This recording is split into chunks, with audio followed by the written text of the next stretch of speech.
అందరికీ నమస్కారం. శ్రీకృష్ణ తత్వము, లీలలు, పరమార్థంలో రాసలీలల గురించి తెలుసుకుంటున్నాం. సహజంగానే సౌందర్య మాధుర్యాది గుణాలతో ఒప్పుచుండెడి శ్రీకృష్ణుడు గోపికా పరివృతుడై ఇంకనూ శోభాయమానుడై విరాజిల్లుతూ గోపికలతో గూడి యమునా నదీ తీరానికి చేరాడు. ఆ సమయమున ఋతుకారణంగా బాగుగా వికసించిన మల్లెలు, మొల్లలు, మందారములు, కదంబములు మొదలగు పుష్పముల మీదుగా వీచుచున్న మలయమారుతము వాటి సుగంధ పరిమళమును ఆ ప్రదేశమంతటను వెదజల్లుతోంది.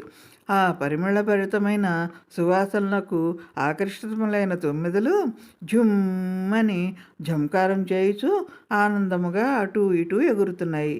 శరత్కాల చంద్రుని యొక్క పండువెన్నెల కాంతులలో అతడి చీకటి పూర్తిగా తొలగిపోయి ఆ రాత్రి సుఖావహముగా ఆనందమయముగా ఆహ్లాదాన్ని పంచుతూ ఉంది. యమునా నది అలల తాకిడి చేత ఆ నదీ తీరంలో స్వచ్ఛమైన పరిశుద్ధమైన మెత్తని ఇసుక తిన్నెలు ఏర్పడ్డాయి. అలా స్వచ్ఛంగా ఉన్న మైదానంలోకి గోపికలతో ప్రవేశించాడు మన గోపాలుడు. కర్మకాండలను జ్ఞానకాండలను రెండూ వేద ప్రతిపాదితములే. జ్ఞానకాండ విభాగంలోనివే ఉపనిషత్తులు. అటువంటి ఉపనిషద్ విజ్ఞానమును పొందిన యోగులు కామ్యకర్మలను ప్రతిపాదించిన కర్మకాండలను పక్కనబెట్టి జ్ఞాన సాధనముతో పరమాత్ముని దర్శిస్తారు. అప్పుడు వారు బ్రహ్మానందానుభూతిని పొందుతారు. అదేవిధంగా శృతుల అంశలతో జన్మించిన గోపికలు ఎప్పుడైతే శ్రీకృష్ణుడు తిరిగి దర్శనమిచ్చాడో ఆ దర్శనాహ్లాద ప్రభావమున అప్పటి వరకు వారు అనుభవించిన లౌకికమైన తమ విరహవేదనలను అధిగమించి వారి హృదయతాపములన్నీ మటుమాయం కాగా పరమానంద స్థితిని పొందారు. అట్టి స్థితిలో శ్రీకృష్ణుడే వారి ప్రాణము సర్వస్వము కాబట్టి వారి వారి వక్షస్థలములకు అద్దిన కుంకుమలచే ముద్రితములైన ఉత్తరీయములను తీసి ఇసుక తిన్నెలపై పరిచి శ్రీకృష్ణుడు కూర్చున్నటకు ఆసనాన్ని ఏర్పాటు చేశారు. గోపికా సమూహముల మధ్య ఆ ఆసనంపై కూర్చున్న శ్రీకృష్ణుడు మరింత సుందరంగా శోభిల్లాడు. శ్రీకృష్ణుణ్ణి శివుడు, బ్రహ్మ వంటి మహాయోగీశ్వరులు, చివరకు ఆదిశేషుడు కూడా సర్వదా తమ హృదయాల్లోనే ధ్యానించటానికి ప్రయత్నిస్తారు.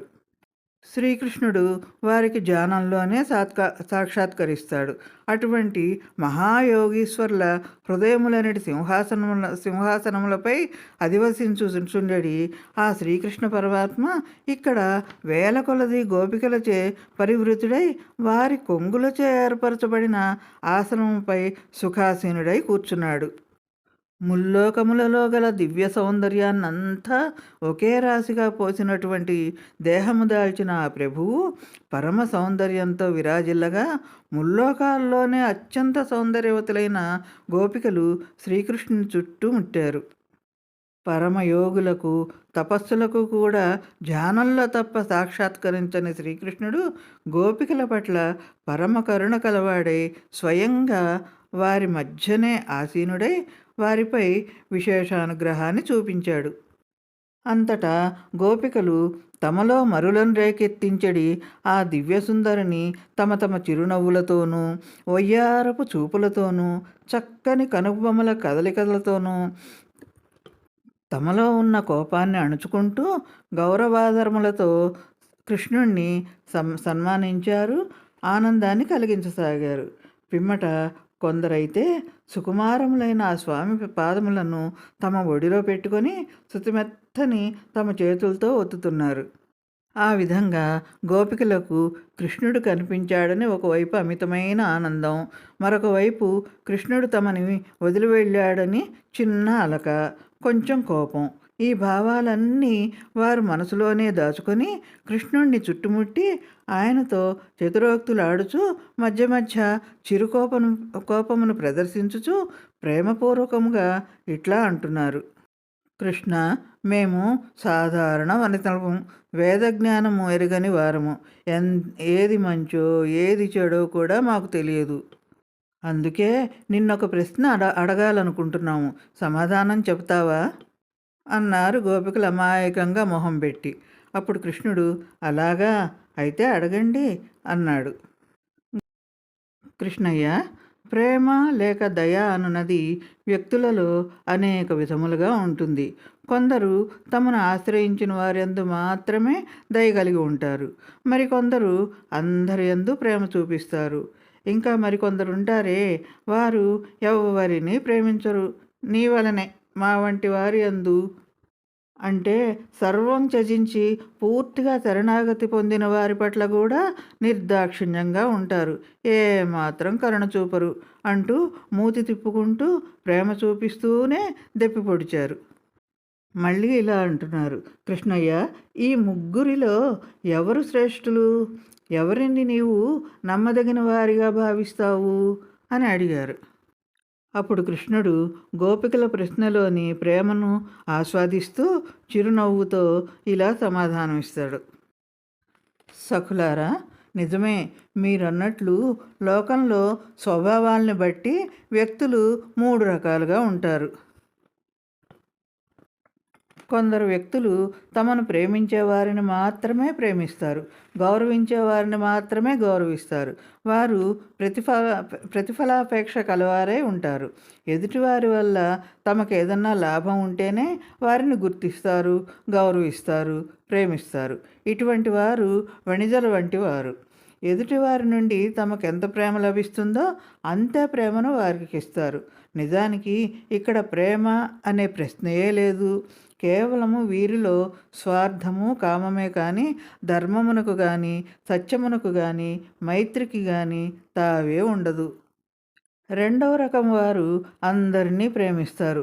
తనవారు పరాయివారు అని చూడరు. అట్లాగే చిన్న, పెద్ద, పేద, ధనిక, కులం, మతం అని ఇట్లా ఏది కూడా పట్టించుకోరు.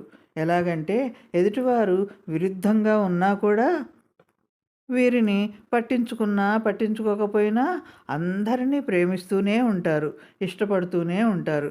ఉదాహరణకు కొందరు పిల్లలు తమ తల్లిదండ్రులను పట్టించుకోకపోయినా పూర్తిగా వాళ్ళ బాధ్యతలను వదిలేసినా కూడా ఆ తల్లిదండ్రులు మాత్రం ఆ పిల్లల క్షేమాన్నే కోరుకుంటారు.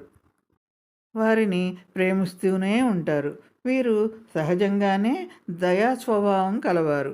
వీరి ప్రేమలో నిశ్చలమైన ధర్మము, చక్కని సుహృద్భావము ఉంటుంది. ఇక మూడో రకం వారు, వీరు తమను ప్రేమించిన వారినే ప్రేమించరు, గౌరవించరు. అటువంటిది ఇక ప్రేమించని వాళ్ళనేం ప్రేమిస్తారు? కనుక ప్రేమించని వారిని ప్రేమించే ప్రసక్తే లేదు. అయితే వీరిలో మళ్ళీ 2 రకాల గుణాల వాళ్ళున్నారు. వాళ్ళు ఆత్మనిష్ఠులు, ఆప్తకాములు మొదటివారు. వీరు తమ స్వస్వరూపమైన ఆత్మయందే నిరంతరం రమించేవారు లేదా నిష్ట కలిగినవారు, అన్ని కోరికలు తీరినవారు. వీరికి ప్రపంచంలో ఇది కావాలి, అది కావాలి అనే కొత్త కోరికలు ఏమీ ఉండవు. ఎందుకంటే వారు ఆత్మజ్ఞానం ద్వారా పరమానందాన్ని పొందారు. ఎందుకంటే వారు ఆత్మజ్ఞానం ద్వారా పరమానందాన్ని పొందారు. కోరికలు అనేవి అసంపూర్ణత నుండి పుడతాయి. ఆత్మనిష్ఠులైన వారు పరిపూర్ణులు కాబట్టి వారికి కోరికలే ఉండవు. వారు దేనికోసం పాకులాడరు, ఎల్లప్పుడూ సంతృప్తిగా ఉంటారు. ఇతరుల నుండి ఎట్టి ప్రయోజనాన్ని ఆశించరు. వీరు బాహ్య ప్రపంచంలోని వస్తువులు, వ్యక్తులు, సుఖదుఖాలు మీద దృష్టి పెట్టకుండా తమ అంతరాత్మలోని శాశ్వతానందాన్ని గ్రహించినవారు. ప్రపంచంలోని ఏ ఆకర్షణ వారిని చలింపజేయలేదు. అటువంటి వారు బ్రహ్మజ్ఞానులు. వారు నిరంతరం భగవత్ చింతనలోనే ఉండి తమను ఎవరైనా ప్రేమిస్తున్నారా లేదా ఇటువంటి విషయాలు అస్సలు పట్టించుకోరు. ఎవరు ప్రేమించినా ప్రేమించకపోయినా, గుర్తించినా గుర్తించకపోయినా వారికి లెక్కే లేదు. వారికి ఎవ్వరి ప్రేమ అక్కర్లేదు. ఇక రెండవ వర్గం వాళ్ళు కృతజ్ఞులు, కఠినాత్ములు. వీరు మేలు చేసిన వారి మీదనే తిరగబడతారు. ఉదాహరణకు కొంతమంది పిల్లలు తమ తల్లిదండ్రులు ఎంత ఆస్తిపాస్తులు ఇచ్చినా, ఎంత బాగా చూసినా కూడా వాళ్ళు ఇంకా ఏదో ఇవ్వలేదు, ఏదో చేయలేదు అని వాళ్ళని బాధిస్తూనే ఉంటారు. ఆ కృతజ్ఞత అనేది కూడా లేకుండా వాళ్ళని నిర్లక్ష్యంగా చూస్తారు. అట్లాగే విద్య నేర్పిన గురువుల పట్ల కూడా నిర్లక్ష్యంగా ఉంటారు. వీరు మేలు చేసిన వారిని కూడా విస్మరిస్తారు. తమకు మేలు చేసిన వారు తల్లిదండ్రులు గానీ, గురుతుల్యులు గానీ, స్నేహితులు గానీ, ఇంకెవరైనా గానీ వారిని కూడా ద్రోహం తలపెడతారు. ఎవ్వరికి గూడా కించిత్ ఉపకారం గానీ, మేలు కానీ చెయ్యరు. తాము ప్రేమించినా కృష్ణుడు తిరిగి తమను ప్రేమించలేదని గోపికలు ప్రశ్నల రూపంలో వారి భావాన్ని వ్యక్తపరిచినప్పటికీ శ్రీకృష్ణుడు కూడా వారు ప్రశ్నించడంలోని భావాన్ని అర్థం చేసుకొని వాటికి తగ్గట్టుగానే పరోక్షంగా సమాధానమిచ్చాడు. ఆ సమాధానాలలో తాను ఆత్మసంతుష్టుడనని, తనకు ఎవ్వరి ప్రేమ అక్కర్లేదని, కానీ అదే సమయంలో తాను కృతజ్ఞుడను కాదని కూడా పరోక్షంగా తెలియజేశాడు.